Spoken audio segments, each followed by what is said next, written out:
Hello, my dear students. My name is Sakshi Gupta and I am your SST educator. Today I will explain you the 8th chapter of class 8th and this is from civics. This chapter name is laws and social justice. यानी कि जो हमारे कानून है और हमारा सामाजिक न्याय है वो क्या है और किस प्रकार होता है. Let's read lesson in brief. Your first point is transforming need into law. Right to Education Act.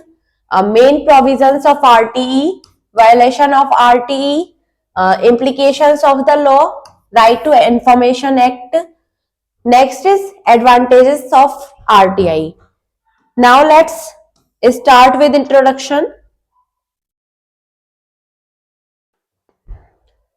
There are laws for everybody and for almost everything. Laws specifying the age of marriage, the age at which a person can vote, and even laws dealing with the buying and selling of property and so on. कि हमारे देश में लगभग हर किसी चीज के लिए क्या है, एक अलग अलग लॉ है. जैसे कि शादी के लिए निश्चित क्या आयु होनी चाहिए, या फिर जो हमारी एज है वोटिंग के लिए क्या होनी चाहिए, या अगर हम किसी भी प्रॉपर्टी को खरीदते हैं या बेचते हैं तो उसके लिए क्या क्या लॉ कानून होने चाहिए, या फिर ऐसे ही कुछ और. Through the parliament has the right to make laws at the time peoples may go against the laws to get their demands fulfilled. अब पार्लियामेंट जो है संसद, उसको कानून बनाने का अधिकार है, लेकिन कभी कभी लोग क्या करते हैं कि अपनी इच्छा को पूरा करने के लिए उन कानून को तोड़ देते हैं. वेरियस ऑर्गेनाइजेशंस यानी कि जो विभिन्न प्रकार के संगठन है, इंस्टीट्यूट है, play significant roles in the passing and implementation of legislation. वो क्या है, वो इन सभी में एक महत्वपूर्ण भूमिका निभाते हैं. कैसे? Let's read. Transforming need into law, यानी कि जो हमारी आवश्यकता है वो कानून में कैसे बदलती है. इफ देयर आर इश्यू, बहुत सारे मुद्दे हैं that the government has failed to address, जिनको पूरा करने में गवर्नमेंट क्या है, सरकार क्या है, वो फेल हो जाती है, असफल हो जाती है. Then the citizens of the country bring it to the forefront through various forms such as the press, protest, etc. तो फिर सिटीजन जो है, जो भारत के नागरिक हैं, वो इन सभी मुद्दों को सरकार के सामने कैसे लाते हैं, कि प्रेस के जरिए या फिर प्रोटेस्ट के जरिए. NGOs and other social organizations also help in expressing people's voice. जो NGO है या फिर अनेक प्रकार के अन्य सामाजिक संगठन है, वो क्या करते हैं, लोगों की आवाज को सभी के सामने लाने में मदद करते हैं. Thus people's will is an essential part of law making process. तो इसी के लिए अगर हम कह सकते हैं कि जो किसी भी पर्सन की इच्छा है, जो लोगों की इच्छा है, वो कानून बनाने के लिए या कानून बनाने की प्रक्रिया का एक महत्वपूर्ण हिस्सा है. An example of one such laws in the law for universal elementary education, the need for which has existed for a very long time but it took legal shape in recent years only. इन सभी का एक उदाहरण है कि जो सार्वभौमिक शिक्षा का अधिकार लागू हुआ, जिसकी जरूरत बहुत लंबे समय से थी, लेकिन वो अभी कुछ ही सालों में आकार में आया है, जो कि क्या है, right to education. Let's read infobits. The act notifies that it is a legally enforceable duty of the center and the state to provide free and compulsory elementary education. कि ये जो एक्ट है ये किस चीज में मदद करता है, चाहे कोई सेंटर, केंद्र की या कोई राज्य की सरकार, केंद्र या राज्य सरकार द्वारा जो कंपल्सरी यानी अनिवार्य प्राथमिक शिक्षा है उसको पूरा करने में. Let's read about right to education. Right to education जिसकी शॉर्ट फॉर्म है RTE. एजुकेशन एक्ट, जो कि क्या है, एक एजुकेशन एक्ट है, यानी कि शिक्षा का अधिकार, is an Indian regulation which was made a fundamental rights under Article 21A of the Constitution in December 2002 by the 86th Amendment. यानी कि 86वें संशोधन के बाद 2002 में संविधान में एक नया एक्ट लागू किया, एक नया अधिनियम लागू किया, जो कि क्या था, शिक्षा का अधिकार. This was revised at it become an act on 4th August 2009, जिसको 4 अगस्त 2009 में फिर से रिवाइज्ड किया गया और पूरा किया. It came into force on 1st April 2010 और इसको 1 अप्रैल 2010 से लागू किया गया. Main provisions of RTE आइए जानते हैं कि आरटी के जो मेन प्रोविजंस यानी जो मुख्य प्रावधान थे वो क्या थे। फर्स्ट है, every child between the age of 6 to 14 years shall have the right to free and compulsory education in a neighborhood school till the completion of elementary education। कि हर बच्चा जिसकी एज 6 से 14 साल के बीच में है उसको अपने पास वाले स्कूल में फ्री और अनिवार्य शिक्षा प्राप्त करने का हक है। Now come to the next page. No child shall be liable to pay any kind of fee or charges or expenses which may prevent him or her from pursuing the completing elementary education। कि कोई भी बच्चा ऐसे पैसे या फिर किसी भी प्रकार की फीस को भरने के लिए उत्तरदायी नहीं है जिसकी वजह से उसकी शिक्षा में कोई रुकावट आए। नेक्स्ट है, it a child above 6 years of age has not been admitted to any school or could not complete his her elementary education, then he shall be admitted in a class appropriate to his her age। कि इसका मतलब है कि जो 6 साल का बच्चा है अगर वो किसी कारणवश किसी स्कूल में अपनी पूरी जो प्राथमिक शिक्षा है उसको पूरा नहीं कर पाता है तो वो जिस भी एज का है उसी एज के अकॉर्डिंग उसको उसकी क्लास में एडमिशन दिया जाए। नेक्स्ट है, provides for appointment of appropriately trained teachers with the necessary qualifications. इससे क्या प्रदान हुआ कि जो शिक्षक थे ट्रेंड टीचर हैं उनकी आवश्यकता हुई। नेक्स्ट है, physical punishment and mental harassment, screening procedures for admission of children, capitation fee, private tuitions by teacher and running of schools without recognition are prohibited. कि जितनी भी प्रकार के शारीरिक पनिशमेंट, शारीरिक दंड थे या फिर जो भी मेंटल हेरासमेंट था या कोई भी बच्चों को एडमिशन के लिए फी देने के लिए बोला जाता था, उन पर दबाव बनाया जाता था या प्राइवेट ट्यूशन टीचर द्वारा बोले जाते थे या जो भी स्कूल जिनकी कोई मान्यता नहीं है उनको क्या किया, बंद कर दिया गया। Next, private school shall provide 25% reservation for weaker sections at economically disadvantaged groups in the admissions. जो प्राइवेट स्कूल है उसमें भी जो 25% आरक्षण है वो किस लिए निर्धारित किया गया, जो कमजोर वर्ग से आए हुए बच्चे हैं उनके लिए। नेक्स्ट है, all schools expect government school are required to meet the specified norms and standards within the 3 years to avoid cancellation of their recognisation. कि जो स्कूल है इन गवर्नमेंट स्कूल को छोड़कर उनसे कहा गया कि वो इन्हीं सारी रिक्वायर्ड को, इन सारी आवश्यकताओं को पूरा करें 3 साल में अगर उन्हें अपनी मान्यता रद्द नहीं करानी। नेक्स्ट है, the act calls for a fixed pupil teacher ratio, example 30:10।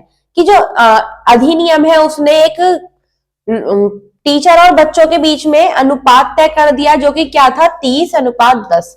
The act mandates improvement in quality of education. इस अधिनियम का काम क्या था कि शिक्षा में सुधार लाना। Financial burden shall be shared between central and state government. और जो इनका फाइनेंशियल बोझ था वो किसके द्वारा शेयर किया जाता था, केंद्र या राज्य सरकार द्वारा। नेक्स्ट है, violation of RT. Violation of this act में result in legal action against the offending party. The national commission for the protection of child right safeguards rights provided under this act. कि जो इस अधिनियम से क्या हुआ, जो पार्टी थी जो किसी भी लीगल एक्शन के विरुद्ध थी उनके विरुद्ध एक परिणाम आया। क्या कि जो नेशनल कमीशन है, एक राष्ट्रीय आयोग गठित किया गया जिससे कि जो बच्चे हैं जिन्हें शिक्षा का अधिकार प्राप्त नहीं हो पाता उनकी सुरक्षा हो सके, उनके अधिकारों की सुरक्षा की जा सके। The states have been directed to constitute a state commission of protection of child right और the right to education protection authority. जो स्टेट है, राज्य है, उसने एक नई संस्था लागू की जो कि क्या थी, SCPCR और REPA। इनका काम क्या था, in regard into complaints relating to child's right to free and compulsory education. कि जितने भी ऐसे बच्चे हैं जो फ्री और कंपलसरी एजुकेशन को प्राप्त नहीं कर पाते उनके अधिकारों को पूरा कराना। Any person wishing to file a grievance can submit a written complaint to the local authority and appeal will be decided by SCPCR और REPA। कि जो पर्सन जिसको ये सारी चीजें प्राप्त नहीं हो पाती वो अपनी लिखित रिपोर्ट इनमें दर्ज करा सकता है जिस पर इनके द्वारा लीगल कार्रवाई होगी। Next implications of the law. The government's commitment to ensure elementary education for all children aged 6 to 14 years is also seen in its ambitious program named Sarv Shiksha Abhiyan. It is the government's flagship program for achievement of universalization of elementary education. कि government द्वारा एक commitment किया गया कि जितने भी बच्चे 6 से 14 साल के बीच में हैं, उन सभी को शिक्षा दिलाई जाएगी और उसी के तहत उनके द्वारा एक प्रोग्राम चलाया गया जिसका नाम रखा गया सर्व शिक्षा अभियान, SSA। ये क्या था, एक गवर्नमेंट का एक फ्लैगशिप प्रोग्राम था ताकि वो जो प्राथमिक शिक्षा होती है उसका सार्वभौमिकरण कर सके, यानी कि वो सभी को प्राप्त हो सके, सभी को दिलवा सके। नेक्स्ट है राइट टू एजुकेशन, जिसकी शॉर्ट फॉर्म है RTI। Another act which came into force on public demand was the Right to Information Act in 2005। जो अगला अधिनियम पब्लिक की डिमांड से पब्लिक द्वारा लागू किया गया वो क्या था, राइट टू इंफॉर्मेशन, जो कि 2005 में लागू हुआ। It is an act that provide a legal framework of the citizens' democratic right to access information under the control of public authorities। ये एक ऐसा अधिनियम था जो लोगों को एक प्रकार की जानकारी प्रदान करता था, किसके जरिए, जो पब्लिक अथॉरिटी के कंट्रोल होते हैं उनके विषय में। It also aims at promoting transparency and accountability in the functioning of every public authority. जितनी भी पब्लिक अथॉरिटी है, यानी कि जो सामाजिक प्राधिकरण है, उनकी जो ट्रांसपेरेंसी है या फिर जो भी उसके एम है, उनके बारे में लोगों को जानकारी प्रदान कर सके। This act gives people the right to access government records, documents, memos, opinions, advices, press releases, circulars, orders, log books, contracts, reports, papers, sample and models etcetera. कि ये जो अधिनियम था ये लोगों को किसके बारे में किस प्रकार के अधिकारों के बारे में जानकारी देता था, जितने भी हमारे गवर्नमेंट रिकॉर्ड हुए, डॉक्यूमेंट्स हो गए, या फिर जितनी भी राय सलाह, जो भी प्रेस रिलीज होते हैं, उन सभी के बारे में। Now come to the next point. Your next point is advantage of RTI। RTI के क्या क्या एडवांटेज थे, promotes openness, transparency and accountability in the working of every public authority। कि जितनी भी सामाजिक अथॉरिटी है उनके बीच में एक खुली प्रकार से उनको प्रमोट करना। रिड्यूस करप्शन, भ्रष्टाचार को कम करना। प्रिवेंट एडमिनिस्ट्रेशन एबिलिटी, जो प्रशासन की मनमानी थी उसको रोकना। Make citizen a part of the decision making process, जो सिटीजन है उनको एक डिसीजन मेकिंग प्रोसेस का पार्ट, हिस्सा बनाना। Strength the foundation of democracy, जो डेमोक्रेसी की संस्था थी उसको मजबूत करना। Now come to the think and answer the following questions. Every child between the age of 6 to 14 years shall have the rights to free education and compulsory education. Next है financial burden shall be shared between central and state governments. Now come to the next page. Important terms. First is RTE. The full form of RTE is right to education, यानी कि शिक्षा का अधिकार। RTI right to information, यानी सूचना का अधिकार। Accountability, taking personal responsibility for your work, यानी कि आपके किसी भी काम के लिए अपनी खुद की जिम्मेदारी लेना। Transparency, the quality of being clear and transparent, जो मात्रा है वो बिल्कुल साफ और ट्रांसपेरेंट, पारदर्शी होनी चाहिए। नेक्स्ट है quick brush up. The parliament is the supreme law making body of our country. जो हमारा देश है वो उसमें सबसे ज्यादा जो सर्वोच्च कानून बनाए जाते हैं वो संसद द्वारा बनाए जाते हैं। Through various forms such as press, TV reports, newspaper, magazine, radio programmes, local meetings and protest, people can voice their demands and ideas. बहुत सारे तरीके हैं जैसे कि press, TV report, newspaper, magazine, radio programme या फिर लोकल मीटिंग्स। इनके जरिए जो लोग हैं वो अपनी आवाज को उठा सकते हैं, अपने विचारों को सामने ला सकते हैं। Various groups like NGOs and the media put pressure on the government in order to translate needs into law। कि ऐसे बहुत सारे समूह हैं जैसे कि NGO हो गया या मीडिया हो गई, वो क्या करते हैं, लोगों की जो इच्छाएं हैं उनको सरकार के सामने लाते हैं। The right of children to free and compulsory education act और राइट टू एजुकेशन एक्ट, जो बच्चों को फ्री और कंपल्सरी यानी कि निशुल्क और अनिवार्य शिक्षा प्रदान करने का अधिकार या फिर शिक्षा का अधिकार। ये कब कानून में कब आया? 2010 में इसको लागू किया गया और इसको संविधान में आर्टिकल 21 के तहत अपनाया गया। Next, violation of this act में result in legal action against the offending party. इसका क्या है? इसका जो परिणाम था वो क्या हुआ कि जो ऑफेंडिंग पार्टी उनके विरुद्ध एक लीगल एक्शन लिया गया। Now come to the exercise, let's practise. First is tick the correct option. The right to education act came into force on 1st April 2010. The right to education RT was made a fundamental right of the Constitution under Article 21A. The act which gives people the right to have information of government records and documents is right to information. Now come to the filling the blanks. Full form of RT is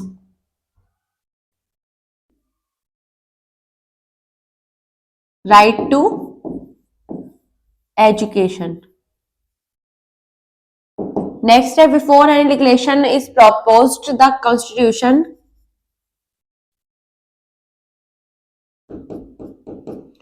takes public opinion into consideration.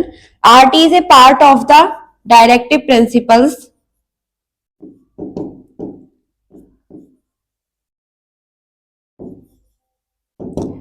The RT Act calls for a fixed people-teacher ratio, example 30:10. Now come to the very short answer type question. First is mention any two provisions under the Right of Children to Free and Compulsory Education Act.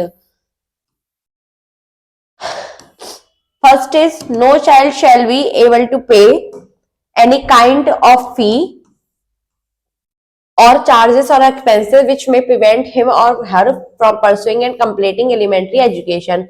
And the second is, it is a child above 6 years of age has not been admitted to any school or could not completed his or elementary education, then she shall be admitted in a class appropriate to his her age. Let's see the next question. Next question is, what steps can be taken if RT is violated? The answer of this question: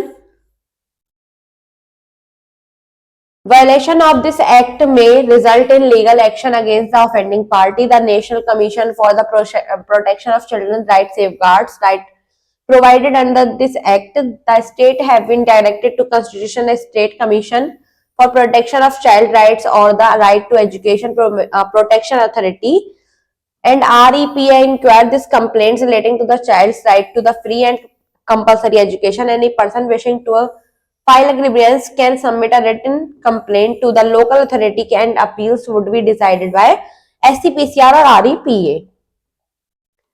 Now come to the next. Next is short answer type question. Explain advantage of RTE. Let's see the answer of this question. Advantage of RTI: promotes openness, transparency and accountability in the working of every public authority, reduces corruption, prevent administrative awareness, makes citizens as a part of decision making process, strengthens the foundations of democracy. Let's see the next question. Next question is, what other sources help in voicing people's demand and concerns before the government?